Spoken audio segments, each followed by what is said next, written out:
recording. We're starting this evening, November 17th, at a little after 7 p.m. Eastern Time. And my name is Susan Farber. I live in Cincinnati, Ohio.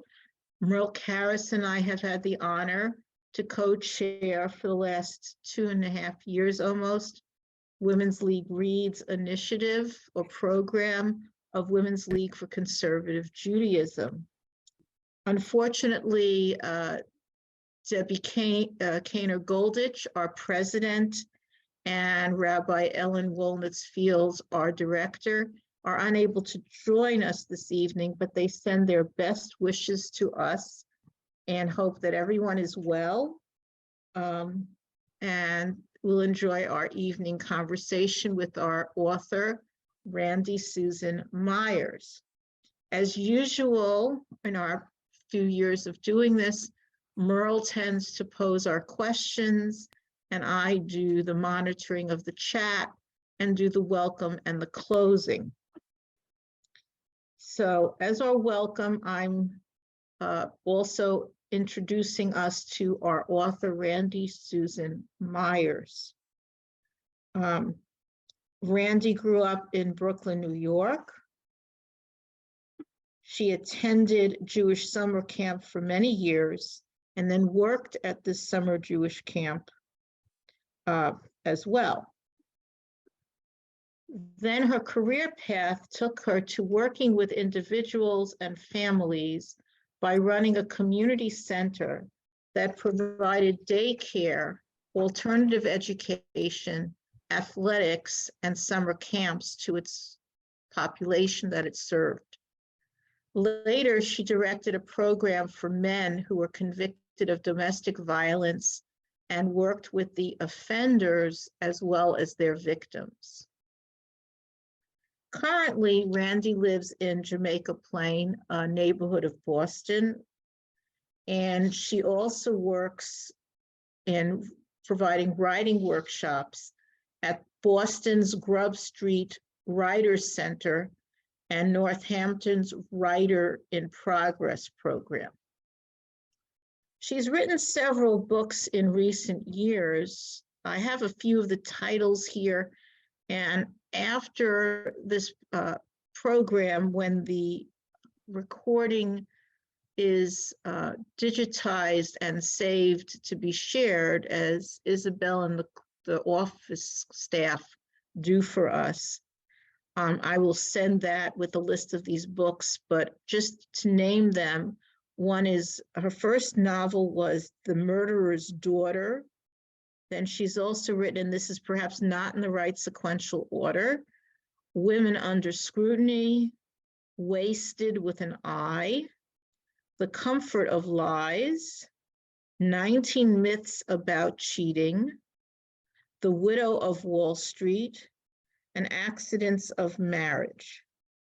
Tonight, we have selected for the focus of our conversation a book she recently wrote, The Fashion Orphans. And our understanding, Merle and I, is that Randy has already worked on and has sent to publication another novel. And from what I can tell, Randy is a prolific writer, and our conversation tonight will not only focus on The Fashion Orphans, but her writing process. And this book in particular, The Fashion Orphans, was co-written with MJ Rose.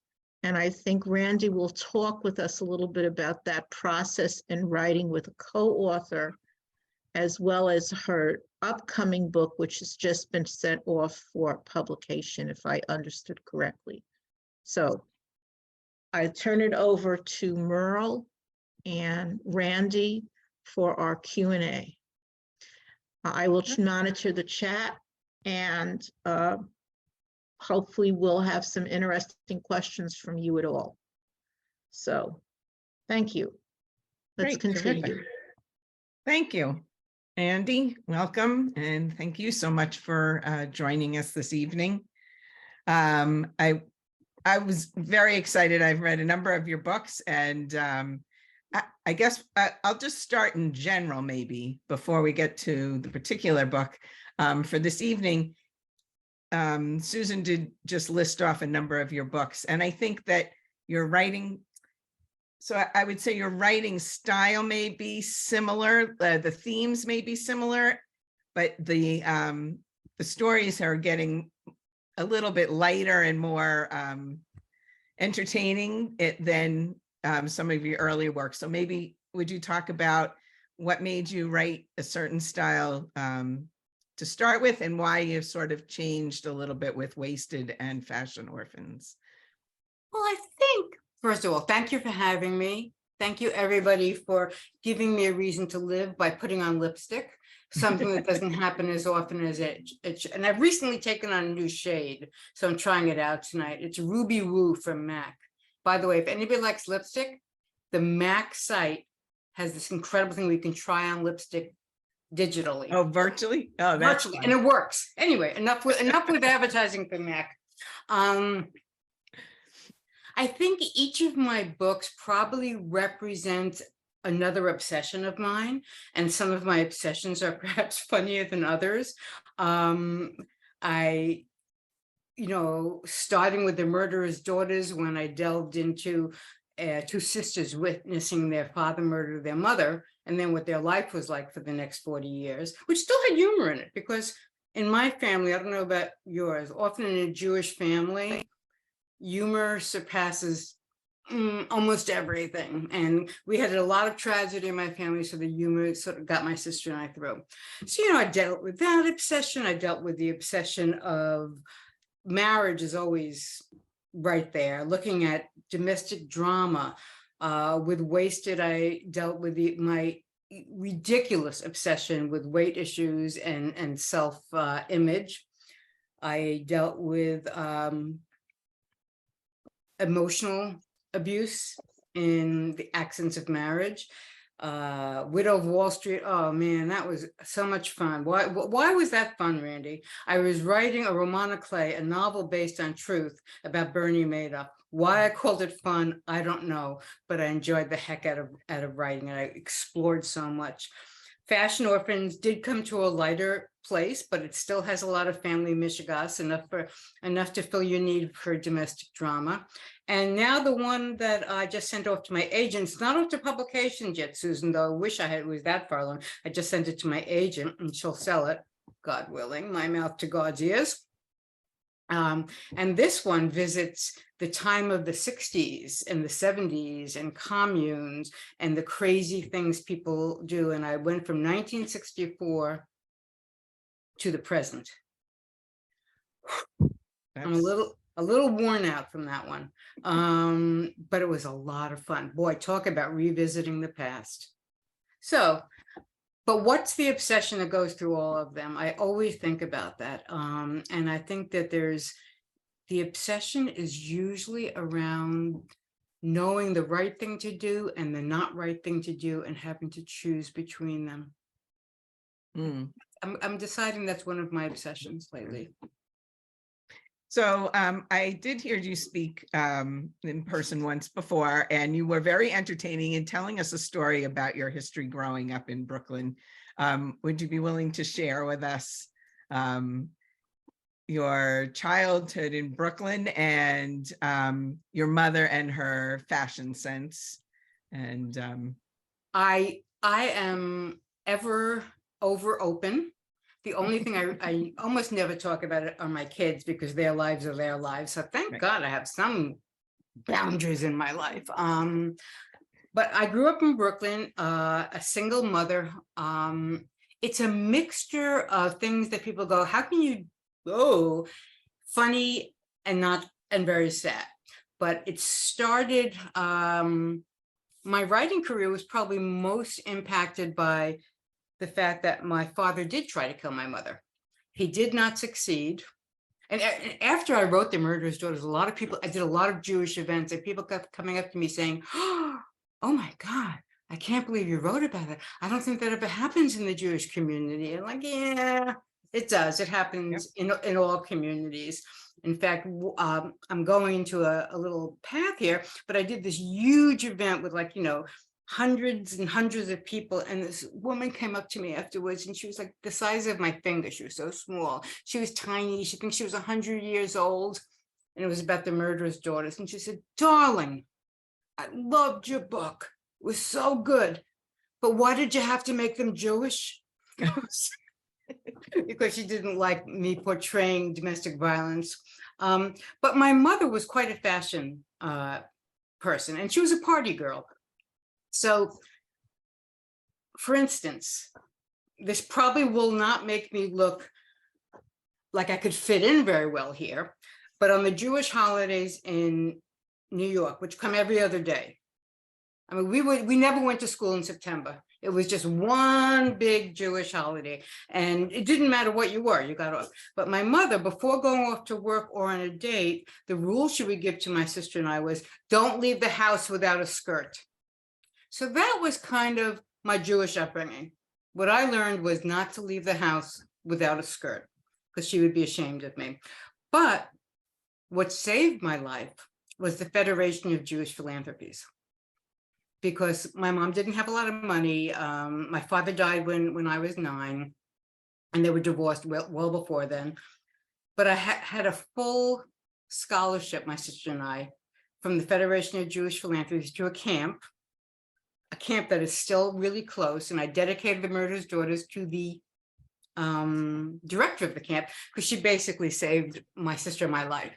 That camp was simply amazing. And because of that, because of Doris Bedell and the Federation, I became a mother and a writer and an activist instead of a prostitute or a manicurist. So I was very proud of that.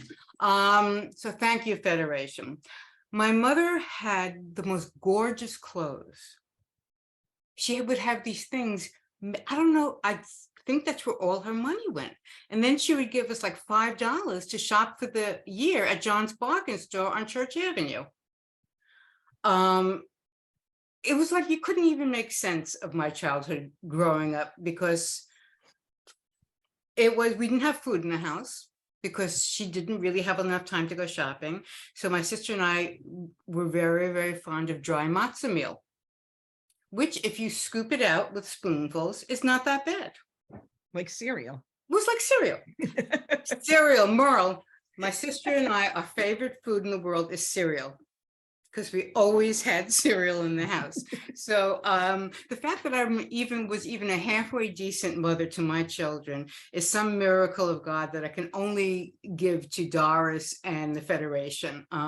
So my childhood was a little wonky, but I had my great grandmother around the corner. My grandmother came over all the time. My other grandmother wasn't far away, and they really looked out for us. So, and I had two grandfathers that I love. So extended family Right. really make up for a lot. And it gave me a lot of good stories. Right. Yeah. So I did see a picture of you on your Facebook page that you posted, like with an old, I don't remember if it was a t-shirt or a sweatshirt, that from when you were young also, that was like a special. So fashion has always been important in your life. I love clothes, which is weird because I grew up like not having, maybe that's why, begging for clothes. Plus my mother thought I was really fat. So, which looking back in pictures is like, gee, that was not really true. But fashion and jewelry are very iconic to me and very talismanic. So this that I'm wearing here was my great grandmother's before they were broke, because they owned a department store in the Catskills, and then moved to Brooklyn and opened another one. And then the crash came and he died and they were poor. But this was a miner's diamond from Romania that he brought back. And I have a lot of, and so things from the past mean an awful lot to me. And I sort of am a strange mix of social activist / fashion lover. So that's where a lot of the fashion orphans came from.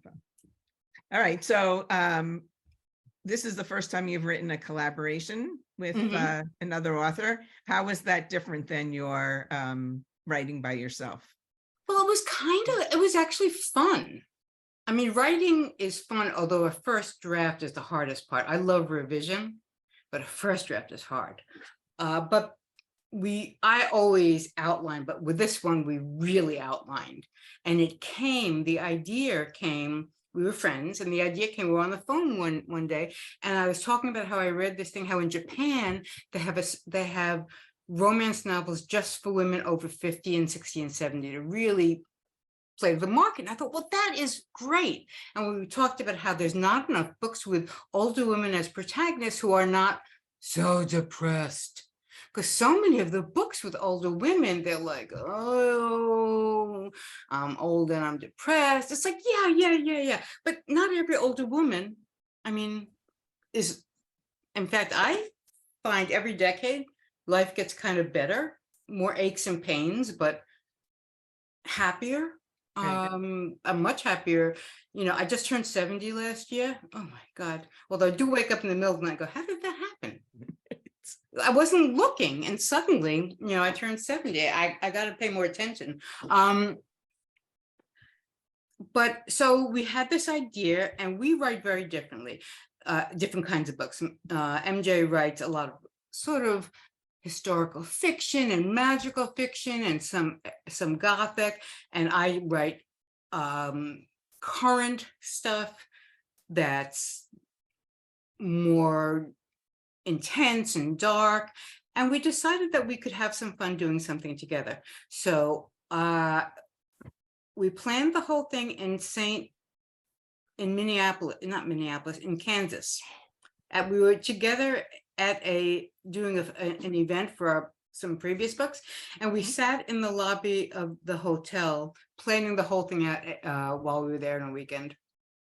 And we're both very, very fast. So I would write the first draft. She would clean it up, and that's how we did the whole thing. I went through the whole first draft. She went back, sent it back to me. We didn't do separate chapters. And and you didn't do like separate characters? No, and I think that was a good idea because it made for a smoother voice. Right. Rather than having two different things. And we have very different special talents. Like she's fantastic at description, and she knows the world of, I love fashion jewelry. She knows it. She grew up in Manhattan on the Upper East Side, knew that inside out. Like she would name things I've never even heard of. She had a pair of Chanel shoes when she was like 13. I didn't know who Chanel was until I was 30. So we brought a lot, but I'm very comfortable with dialogue and character and getting deep into, and I love group and family scenes. So we balanced each other and had a lot of fun. Wow, that's great. So how did you decide to use Coco Chanel as your fashion designer? Like, why pick her over some other? Well, that was kind of interesting because first we decided on the story, because we had started with a story in Boca Raton, and then came back to New York because we both had family that lived in Florida.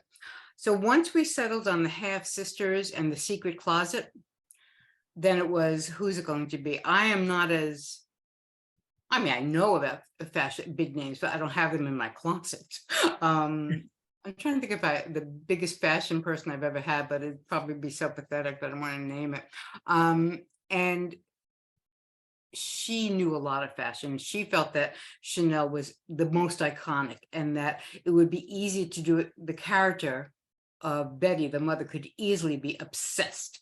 It's the kind of thing that people have become obsessed with. And then we had a fight with, MJ is also Jewish, and we both were very aware of the Nazi connotations that's in the past. And so I did a lot of research on that, and we actually approached that in the book. And which brought a lot of interesting stories when dealing with people. But really, it was the iconic story of Chanel herself. I'm not like, wasn't the clothes or the bag or the jewelry. I would not turn that down. But it really was how she turned fashion around. She liberated women. If you're sitting in sweatpants like I am right now, like very pretty on the Oh, top. I was going to say, wait, don't give that away. You look, like you're all dressed up. I am all dressed up from my waist up. I am very dressed up. But Chanel brought women into a world of comfort. And she, as a woman, owned her business. She owned herself. Right. So we struggled with the difficult parts of her. And she wasn't a particularly warm, I mean, aside from the whole Nazi connections, which I studied on, she wasn't a warm, fuzzy woman. Right. But nor was Betty, the mother. So she was kind of the perfect person. So it's interesting. So the Fashion Orphans is two estranged half-sisters and their relationship to their mother. And then the mother's friends, she had a group of friends. So the interesting piece is, I think really, Betty, the mother, really is sort of the main character of the book, even though she's already passed on and never shows her face in the whole story. And the really clever way you keep bringing her back to even be a part of the dialogue with the sisters, I thought was very well done. How did you guys come up with that idea to have her be able to almost have like an interaction with them, even from beyond? Well, when you're planning a book, I am always aware of the arc of what I'm doing. Mm-hmm. I plan from the beginning where the character has to grow. Where is she or he going to start and where are they going to end up? And the sisters are obsessed with their mother, don't really know their mother, are angry at their mother and miss their mother and love their mother, all mushed up together. So really the book is about them discovering who their mother is through both her friends and through the messages that seems that she's sending from the beyond. And I don't know if some people haven't read it, so I want to be careful not to give away too much, but it really is, it's about how we discover people sometimes not till after they're gone. Right. And it's also about how things mean a lot. And I don't mean that we should accumulate, but when you think of the most favorite things in your home, like I always think of the same thing. My most favorite possession, two of them. One is a brass mortar and pestle that was my great-grandmother's, that my great-grandfather brought back on a trip. I mean, it's a battered old thing. She used it. She had 13 children, so she ground a lot of spices in that. And the other is a blue seltzer bottle that was my in-laws from Brooklyn.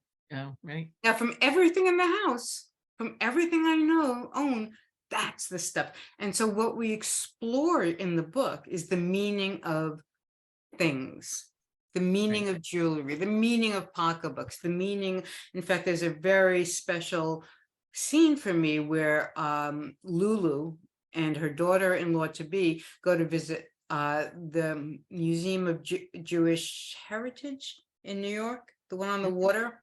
I don't know if I'm saying it, which is a fabulous museum, and where they see the possessions that people took with them on the trains to the camps. Right. I mean, things that, like, why would somebody bring a little crystal dish? And you look at it and I would think, well, that was probably their grandmother's or something.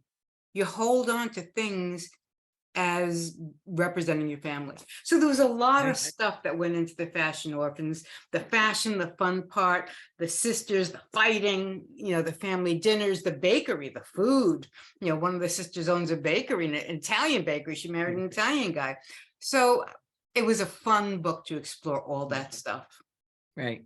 No, and I think even though it comes across as a fun, entertaining read, there is a lot that you can, in a book discussion group, really dive into and give, because I think there is the whole, now I have things right things that I have in my house that remind me of my grandmother, let's say, which my husband thinks are, why do we need to have this little tchotchke here? And I'm like, no, that's important. That's from my grandmother's apartment. But then I think about my kids and they see it here, but I don't see them being attached to like carrying it on again, another generation, so that kind of thing.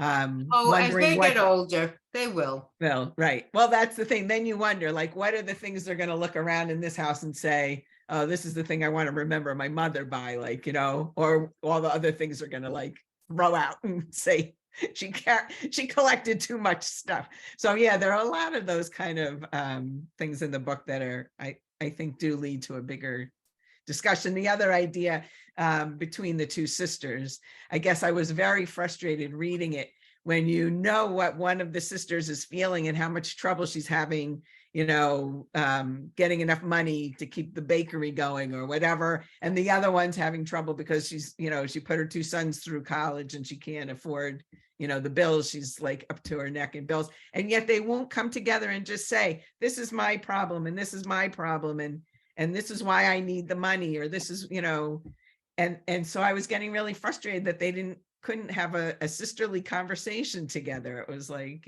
come on, get along here. That's good. That's good. See, one of the tricks of writing, and this is always what I tell my students, what keeps people turning the pages isn't that, oh, everything's so nice. It's that sense of, no, why are you doing that? Don't do that. That frustration, that's what keeps you turning the pages. That's what keeps you watching a TV show like, oh, so The Sopranos, not because everything was happy, because like, you can't believe it. And so this was much milder, obviously. We explored sisters. I mean, I have a sister, MJ has a sister, and my sister and I grew up as though we were in different families. I mean, you would think looking, I don't know, other people have this, you talk to your sibling and they're like, no, that didn't happen. No, that didn't happen. So I love exploring the mishigas between sisters and siblings, on how they're so close and yet could kill each other at any given moment. Right. Nobody knows your buttons like your sibling does. Right. Yeah, And that's more one of our sisters. favorite games actually is, do you remember this? And then we each tell the story and we're like, wait, it didn't happen that way. Yes, it did. Mom felt this way. Dad felt that way. Right. Because that was also their problem. They each thought their mother loved them, the other one better, or that kind of, right. So that's a huge conversation. And the other one I think also is that Betty had that group of friends, which I think is also, I hope that I have that group of friends when I get older that are there for you and, are so tight. I love that group of friends. And I love the fact that the daughters, the sisters, didn't even know about that she had this. Right. And they revealed a whole side of mom that the daughters never saw. I mean, the daughters were already in their 40s and 50s.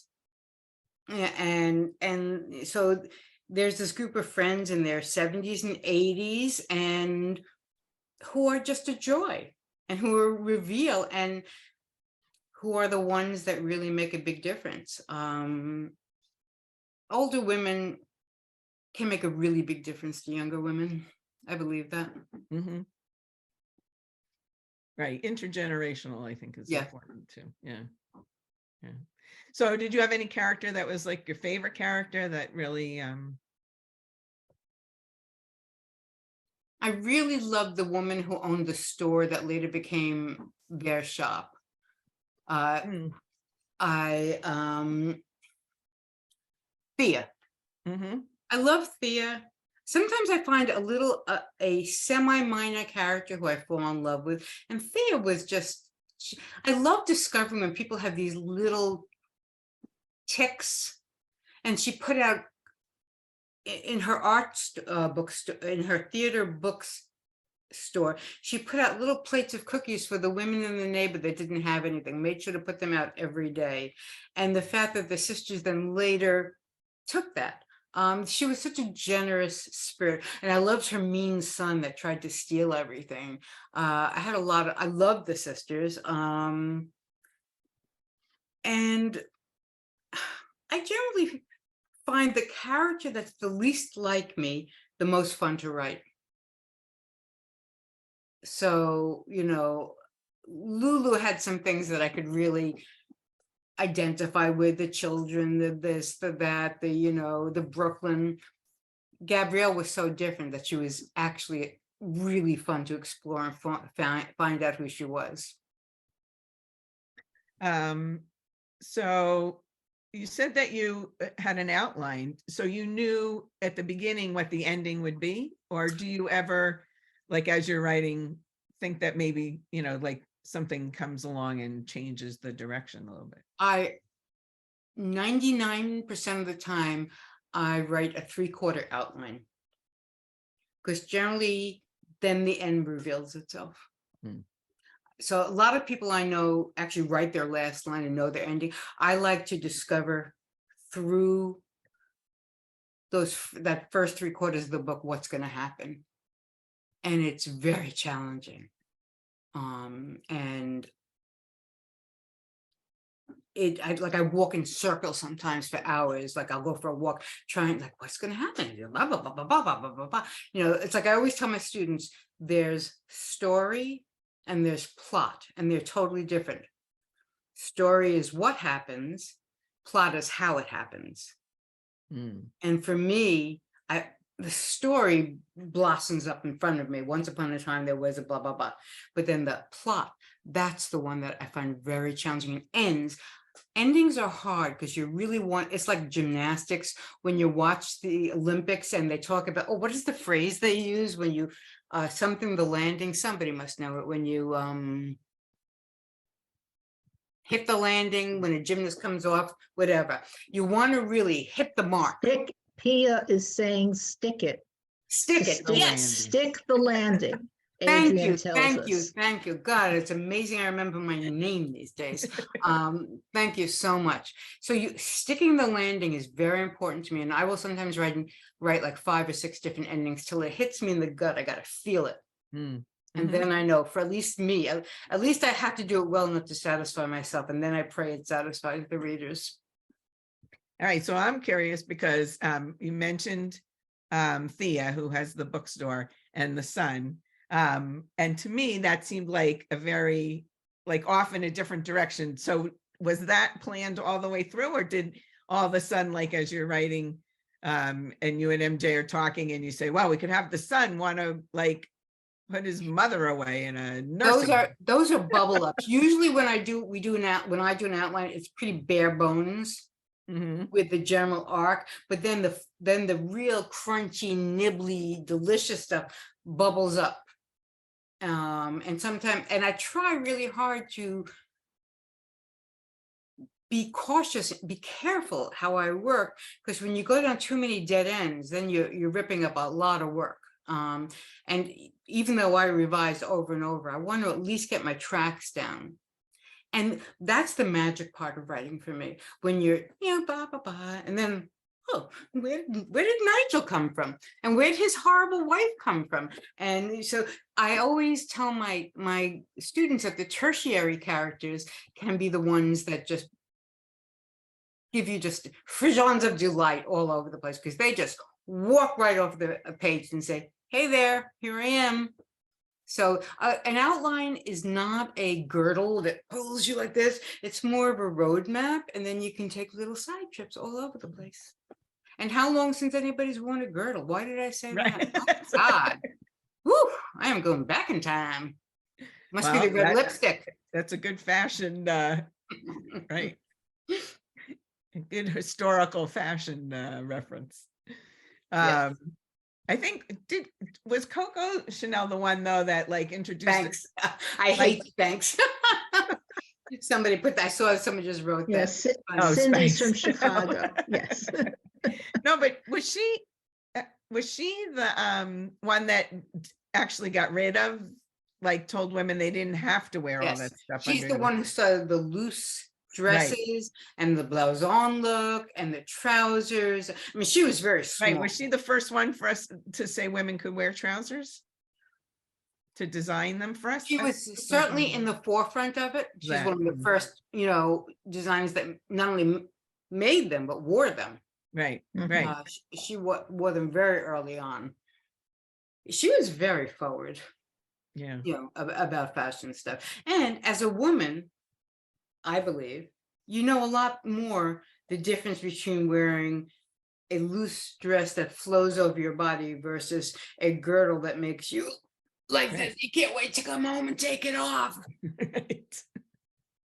and peel it off. Well, Oh my right. goodness gracious. So, yeah, so that, I think those are interesting. I mean, the whole, then the idea also of, the older woman having the bookstore and the young, younger daughter working for her, and their relationship was sort of like a mother-daughter intergenerational relationship. So there was a lot You're of talk- that in the you're- book. Those kind of, Excuse me, you're Yep. talking about Thea and how Gabrielle Yeah, develops right. this close relationship with Thea, which Nigel finds threatening because Gabrielle says, I see her as a mother, and Thea sees me as a daughter, that we have this trust and concern for each other. And Nigel sees this as somewhat threatening. And he's also worried about he wants his mother to, he wants his, well, I don't want to give it away, but he doesn't have good Right. intentions for his mom. Mhm. There's a lot of intergenerationality in this, and I really enjoy that because I think it's something like our neighbors next door have 2 little kids, and the 3-year-old gets so happy every time she sees us and screams like, Jeff, Randy, as though like, God has come out, from their on the backyard. But I really love being able to, make a little scarf for her and this and that. I grew up in an apartment building in Brooklyn where we had Mrs. Gilman and Mrs. Foster, and they were the women who looked out for my sister and I were home alone all the time. And these were the people that looked out for us. We knew we could always knock on their door. And that's a very special thing. So the sisters now are sort of like the grown-up versions of my sister and I knocking on the doors for help. And then there's another element in the book that I want to mention, which is there's some magic in it. And that's Mhm. something that definitely MJ brought a lot of. There is something from the beyond, and it's not overwhelming, but it's a slice of something that brings magic. And I believe that there's magic. There's magic out there, and magic in all of us. And sometimes you're not as open to it as you could be. And Mhm. sometimes something happens, you realize, there is. I remember when my mom died, I bought an orchid because she loved orchids. And that stupid orchid lived for over a year, the flowers. Orchids, I always have orchids do not flower for over a year. Right. And I was like, oh, that's mom making sure to look over a little bit, as she's going further away. So we do have some from the beyond magic, and I Right. enjoy that. Right. It was That fun. is- It's a fun world. No. I like fun world. I like being in worlds. All right. So, and then would you like to tell us a little bit about your next book then that's coming out? Well, it's funny because I already started my next book, but the one I just sent off to Stephanie, my agent, is called The Children's Commune. Mhm. And it's from the point of view of a mother and a daughter. And it starts in 1964 when the main character goes to Freedom Summer in Mississippi. And she becomes very politicized and she's a do-gooder of all do-gooders.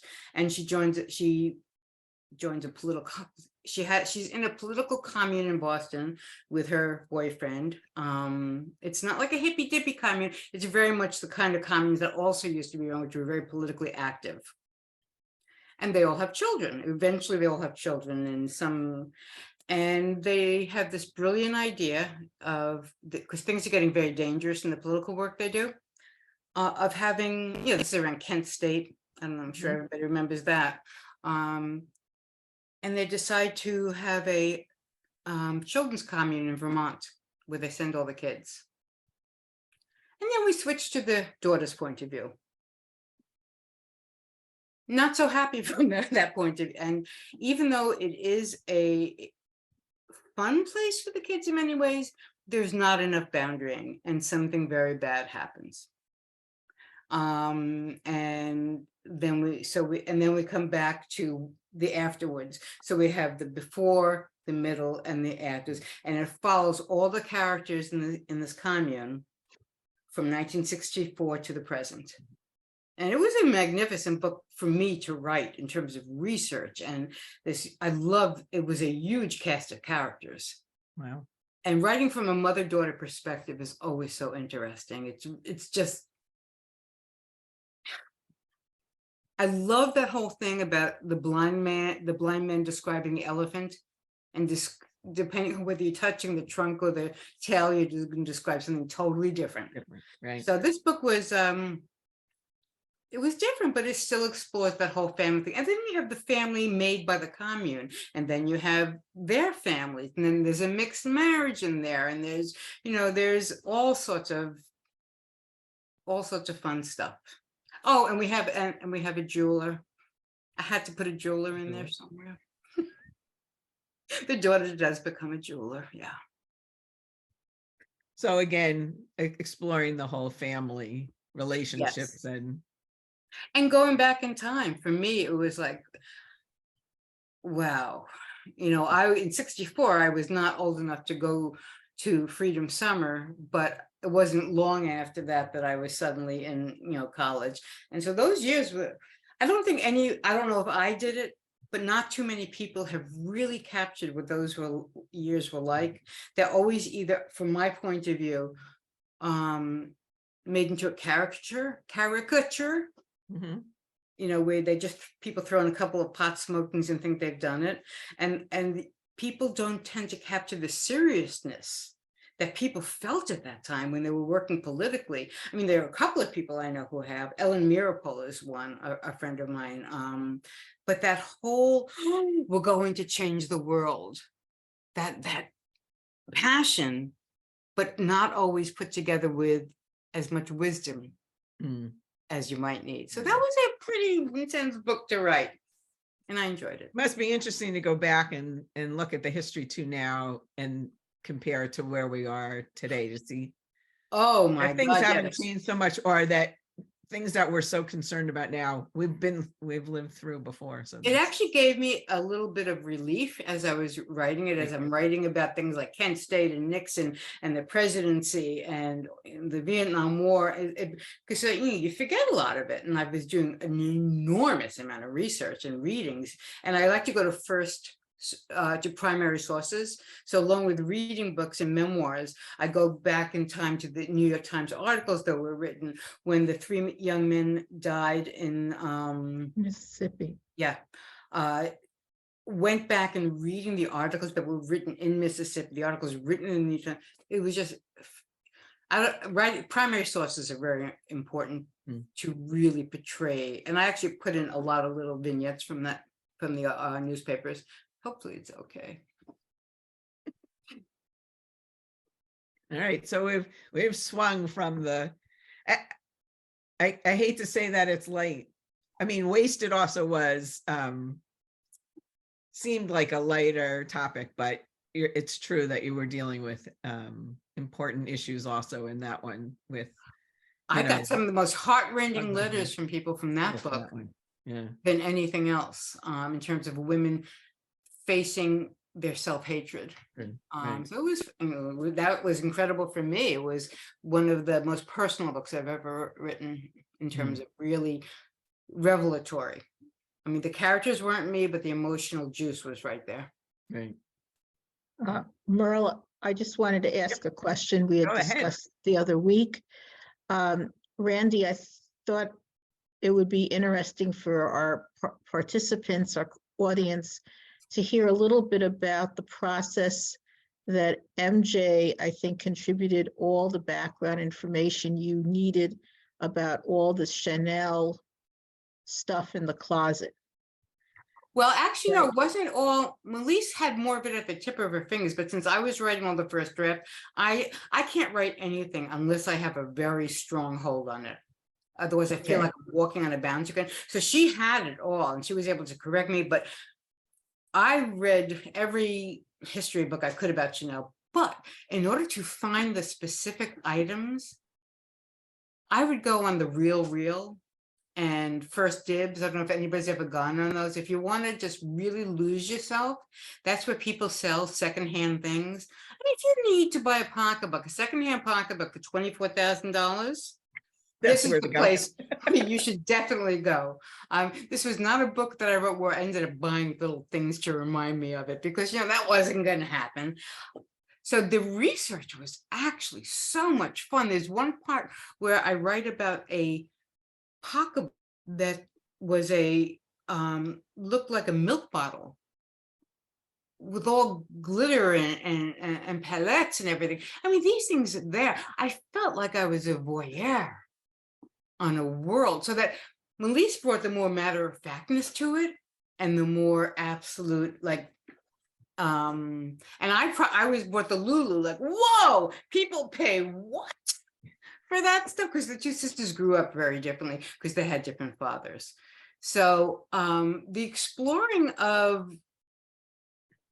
it really opened my eyes up to see how people really are so passionate about their pocketbooks and their one. I mean, Melise has one Chanel pocketbook that she had redone and to look like new, that she bought in France secondhand. So I learned a lot about that. And she also knew about a lot of really fancy vintage stores that are out there. And we were in front of the whole thing with the vintage stores, because now vintage is quite popular.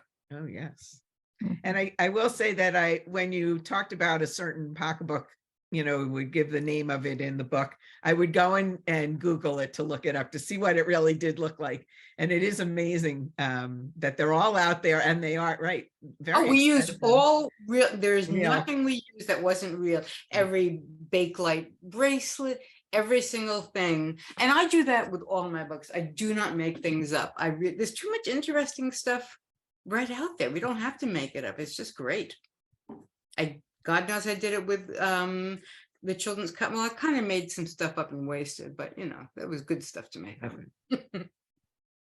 I just thought it would be kind of interesting to point out, because it's such a rich description of what's in that closet, and the fact that the idea that, I mean, I grew up in New York as well, like you did, and I think I once walked through Bergdorf Goodman's just out of, just on the main floor. I didn't go up to the other floors or walk past the windows, which are, but just, to kind of put that into context.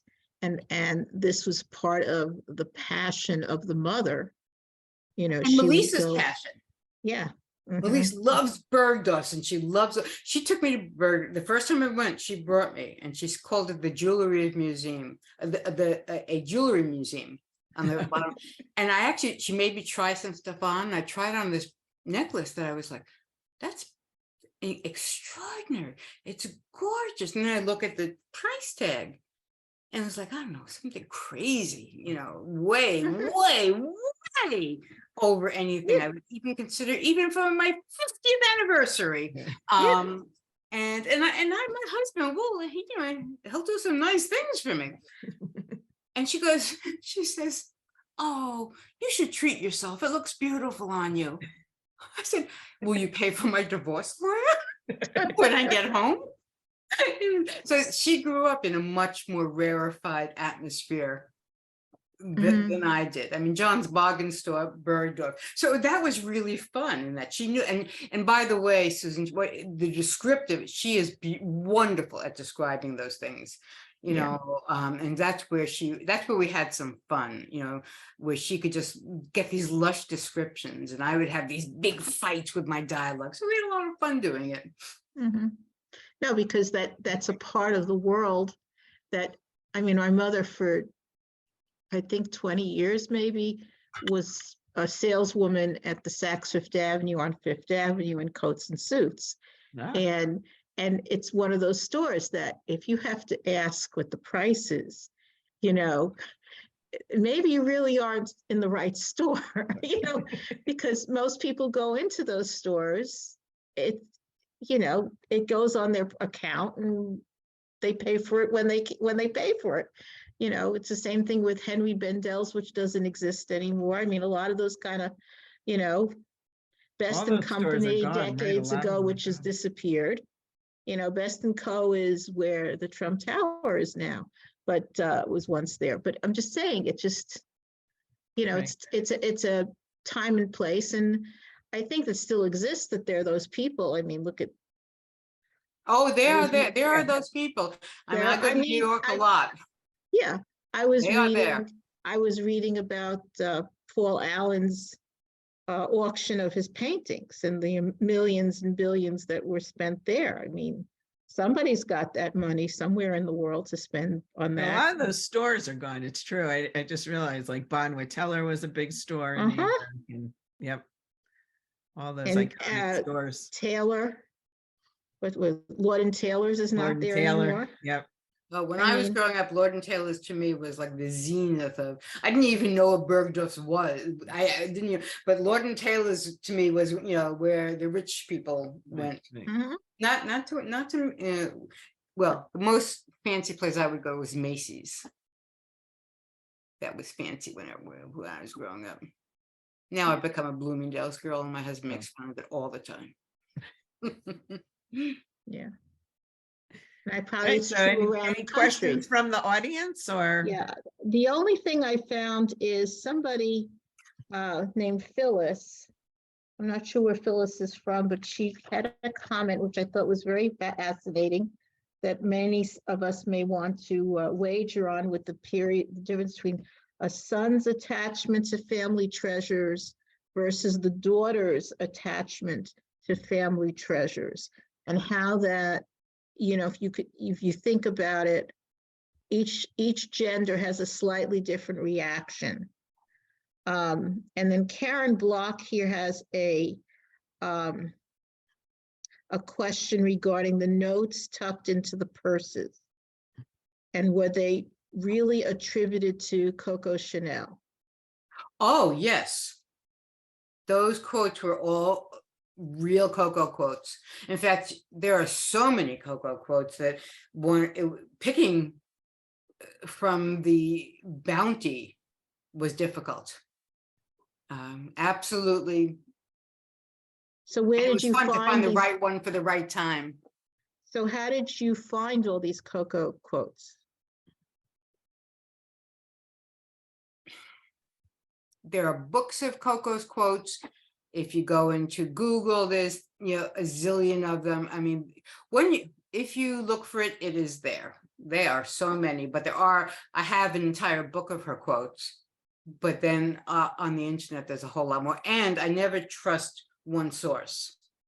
I always double check to make sure it was real, because you can't trust everything that's out there. That's why my role as a Google doctor, I have to be very careful. Right. True. Adrian has a question here. Did you use the same method in your book as the attempted murder of your mother by your father? And Adrian may need to elaborate on that. I'm not. I actually know what I think what she's Adrian is asking me is, okay. did it follow the path of how my father tried to kill my mother? Is that true, Adrian, wherever you might be? That's You true. could- Okay. The shorter but still rich and truthful answer is this. When my father tried to kill my mother, I was maybe 4 or 5. My sister's 3 years older, maybe a little bit. I might be exaggerating by a year or 2. And my sister told me the story, and then I would forget it. And then she would remind me, and I never really remembered it. When I sat down to write that first chapter, I wrote it as it happened, as I sort of knew it. And then wasn't positive, except that my father didn't kill her. Somebody interceded. But there was all true stuff in there. And then when I gave it to my sister to read, she actually, now sounds gross, but after she read that first chapter, she ran and threw up because it was so on target. Now, what's weird is that I don't consciously remember it, but when I wrote it, which makes sense because violence always imprints on kids. And I worked with men who were violent for many, many years. And they always swear, when I would say, well, where were your kids during this? Oh, no, they were sleeping. They didn't know. Kids always know. And the part about my mother yelling about the mother, Celeste, yelling to the daughter, to Lulu, to go get the neighbor, that was true. You know, my mother had screamed for us to go get Ethel. And Ethel is portrayed very true to life. So she loved to iron. She was a wonderful person. The first person I brought a book to, my mother had passed before the book came out, was Ethel. I went to her house in Brooklyn, went back to visit her. I hadn't seen her in, many, many, many years, and brought lunch and brought the book to her. So yeah, so it was a what if. As a writer, a lot of what you do is a what if. It's like an idea pops into my head. It's like, oh, what if? And that was a what if of what if my father had succeeded in killing my mother? What would have happened to my sister and I? And so, it was an interesting book to work out a lot of stuff. But it also had nothing to do with anything that really happened to us. But again, the emotional juice is what you use. Like, for instance, before I went to the camp from the Federation, I went to another camp that was even more of a poor kids camp. And what they would do is you weren't allowed to bring any clothes. They would just dump out a bunch of clothes at the beginning of the week, and we'd scramble to get. There's always the silver bathing suit. Everybody wanted the silver bathing suit. Why there was a silver lame bathing suit for 6-year-olds, I do not know. But God knows I wanted it. And so I was able to use that in the scenes in The Murderer's Daughters in the orphanage. So, you use things in many different ways. Right. I hope that answered your question, Adrian. It was Adrian, yes. Yeah, thank you. It was a good answer. And it was true. Oh my God, because sometimes I just lie. And our librarian who's here is reminding us how our librarians could always help us with research. Right. Let me tell you how much I love librarians. When I was a little girl, I was a big, big reader. I learned how to read very early, taught myself somehow, but we had no books. We had 2 books in the house, and I still remember those 2 books. But I would go to my Brooklyn library 2 or 3 times a week because I couldn't take out as many books as I could read. But I was always afraid the librarian would judge me for not taking out smart enough books. So I'd always take one book that I thought looked smarter than the rest and put it on the top, hoping that she would judge me by that. I don't know why I did that. I'm sure the librarian didn't notice anything, but librarians, so I wrote this whole piece about how, for Huffington Post and some other places, about how libraries were my church and synagogue, and Betty Smith was my saint. A Tree Grows in Brooklyn. That book meant the world to me, and knowing that there were little girls like Francie who reminded me of me. Well, best thing that ever happened to me, Betty Smith's granddaughter wrote to me. I know. I'm looking at somebody's face that's mirroring mine. Yes, you. Cindy from Chicago. And she wrote me this email thanking me for writing about grandma and how much it would have meant to her, what I wrote about the book and how much the book meant to me. I'm telling you, it was the zenith of my life. It was one of the most touching things that ever happened to me. It wasn't like in some big, New York Times, but it was in the Huffington Post, and she read it, and it was just so lovely. And she sent me a picture of what they were planning for the new cover, the newest cover. It was really wonderful. And by the way, I tend to reread some books over and over again. And sometimes what I'll do is then listen to them on audio, because then you really can just be in. Sometimes when I listen to books I already know, it's richer than just rereading it. Like I just did, I don't know, anybody knows, I'm sure the librarian knows this one, A Fine and Private Place by Peter Beagle. Anybody ever read that? No. It's Peter Beagle. It's, God, the book was written, I think, in the 50s, and it's about a life that goes on in the cemetery. And it is, Peter Beagle is a wonderful, wonderful writer. And that one just really, and I was reading it for research about the book I'm working on now. And it was just like, oh, it's like sinking into a warm bath revisiting something, you know? It really, really is. So I never forget librarians. We love librarians. Actually, So- when with my Wait, class, I you're was on mute. just The asked- librarian is on mute. Unmute. Thank you so much. I just closed at 5 o'clock in Los Angeles and just closed American Jewish University's. Yes, we appreciate your thinking of us. Well, it's more than thinking. It's really what kept me going through the years was always the library. I used to, when my kids were little, I would read the New York Times, see the books I wanted to read, and then quickly go and place a hold on them as fast as I could, so I would get in line to be able to, you know, be right there. And one of the most important things to me in writing, and I asked my students for homework this week, we're meeting on Saturday, why do you want to be a writer?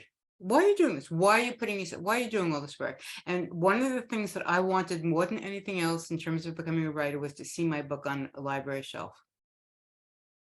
That was the most Yeah. important thing to me. Yeah, that has to be pretty heady. Yeah. And to see it, you know, even like in a bookstore on the table when, you know, when Yeah. it comes out on the. That is wonderful. The bookstore, but the bookstore is like, but a library, there's something about that. And then when we went to the Library of Congress and we got to look up, you know, to me, libraries are magic. They really are magical places, especially for poor kids. They are so important. Speaking as a former poor kid, that library did everything for me. Yep. No, I love the library. All right. So thank you. Last call for questions, comments. It's a little after 8 o'clock, so I know Merle was about to say something about winding down, and Right. I just want to make sure that anybody, I'm going to look through, did anybody raise their hand? I don't see it on our first screen or our second screen, which is now what we're down to because a number of people have left us. But I think it's been a wonderful conversation, a lot of smiling faces and heads shaking, and Gabrielle is clapping. Gabrielle, you're from Manhattan, am I right? Where's Gabrielle? Here I am. Yes, I'm from Manhattan, Sutton Place Synagogue. You And I look- thought this was an absolutely marvelous.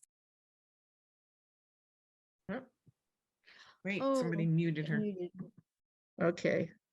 I'm so excited to get this book now because I'm so gassed up about it. It was just a fabulous discussion. Thank you. Well, You're I'm welcome, looking Jess. at you, Gabrielle, and I'm thinking you look like you walked right out of the book. You really do. I mean, you're stunning. You look all Manhattan, and you just walked right out of the book. If Okay. anybody wants to stay in touch with me, if you go to my website, sign up for my newsletters. They come out about every month, and they're not like me. They're like, what's my favorite TV show I'm watching? What's my favorite new makeup and skincare? And I also tend to write about great things to buy for the holiday. I like to search for weird things on Etsy and recommend them. And, you know, I'll of course talk about when I have a new book coming out, but mainly it's just because I really like to share the things I'm obsessed with. Like my one this week had about what I would eat on death row, which is, it's about Thanksgiving because it's my stuffing. If I'm ever on death row, my last meal I want it to be my stuffing made with my grandmother's recipe. Is that too much to ask? And you gave us the recipe? I gave the recipe. All right. We're all going to Yeah. check your website and Yeah, if you go to my latest blog post on my website, you'll see the recipe. All right. Randy, I have to say, I could not put this book down. I mean, I have a real bad habit of like trying to read a book all at once, but this one I could not put down. I mean, I look at the clock and it's like 11 o'clock at night and it's like, I'm supposed to be going to sleep, but I mean, I couldn't put it down. I loved it. It really filled me with a lot. So thank you Oh. very much. Yes. Thank you so much. I really appreciate, that means the world to me. It really, really does. Thank you. Yeah, when I can't put a book down, that's a good. I know, I appreciate it. I loved the book. Oh, thank you so much. And I love writing it. There's nothing I love more than connecting with other readers, because I am a reader who loves a book I can't put down. Yeah. I mean, that's what my most important thing for me in writing is, to have it be for the reader. I don't feel like I want to put together something you'll enjoy. Just like I want other writers to do for me, please. I appreciate that. I love reading. I'm a big constant reader.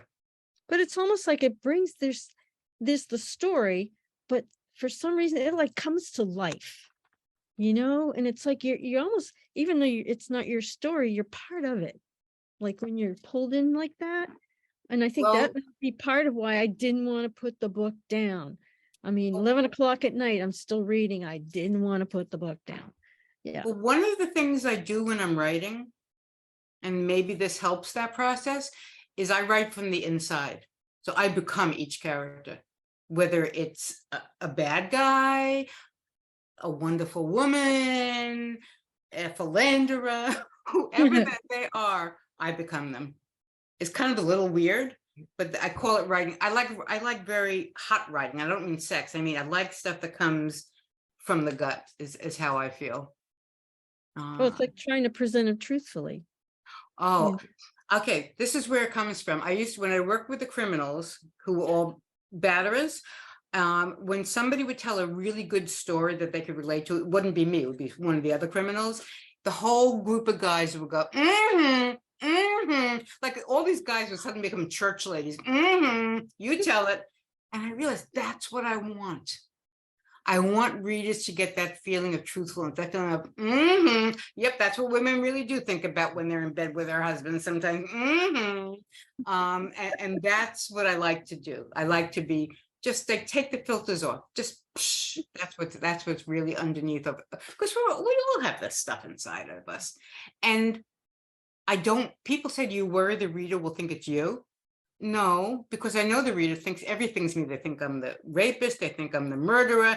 They think I'm the one who was cheated on. They think I'm the child. They think I'm it. So forget about it. I can't worry about it. I can just enjoy writing truthfully. Okay. Right. It's all very Thank you, Pia, for relatable. sharing so much. Pia lives in Texas, somewhere in Texas. I'm not sure where. Pia, where do you live in Texas? I'm in Houston, and it's pronounced Pia. Pia is my Hebrew name. Pia. Ooh, Yeah. Yeah. Okay. But no, I'm down in Houston. So when you hear about a storm in the Gulf, it's usually right heading for our you. way. Okay. Thank you, Pia. What I All wanted right. to So say one is- last question before we wrap it up. Somebody asked what you're reading now. What kind of books do you enjoy reading? I just was on a nice roll. I just finished 2 great books.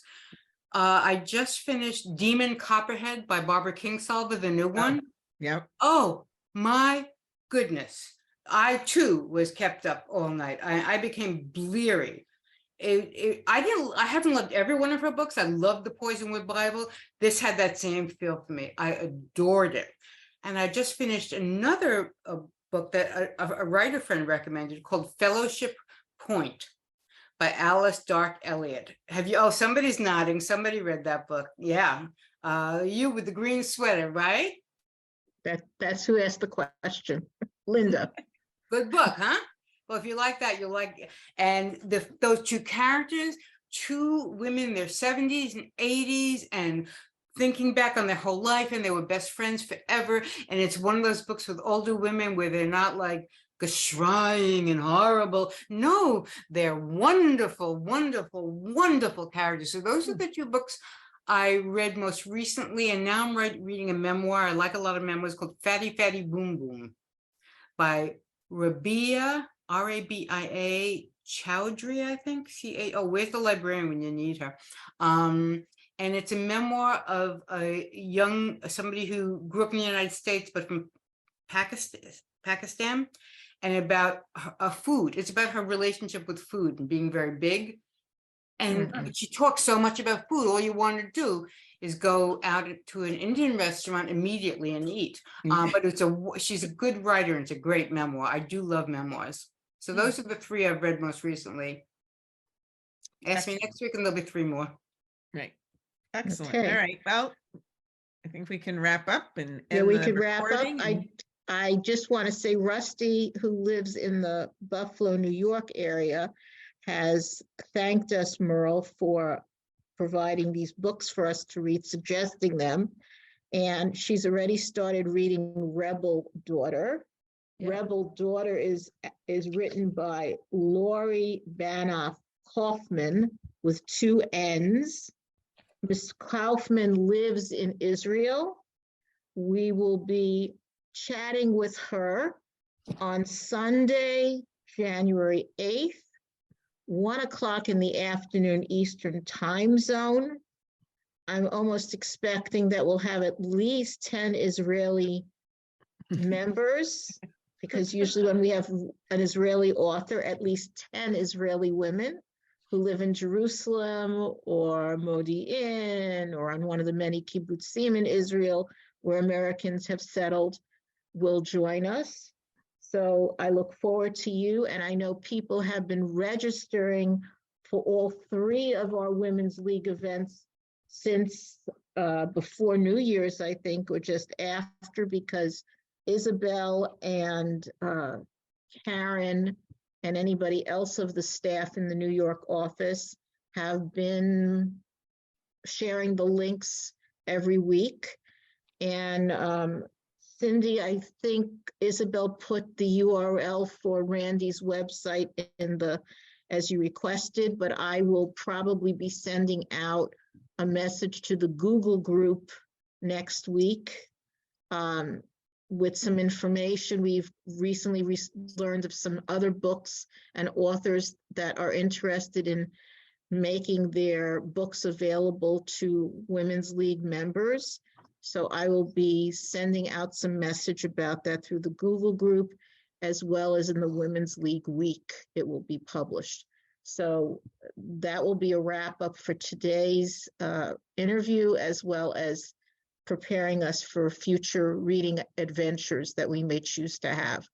So thank you very much for joining us. Thank you, Randy, for engaging us, enthralling us, helping us realize that we have a lot to offer each other, that there are memories that are worth savoring and remembering. Our past can predict our future and help us enrich our experiences with each other and our relationships.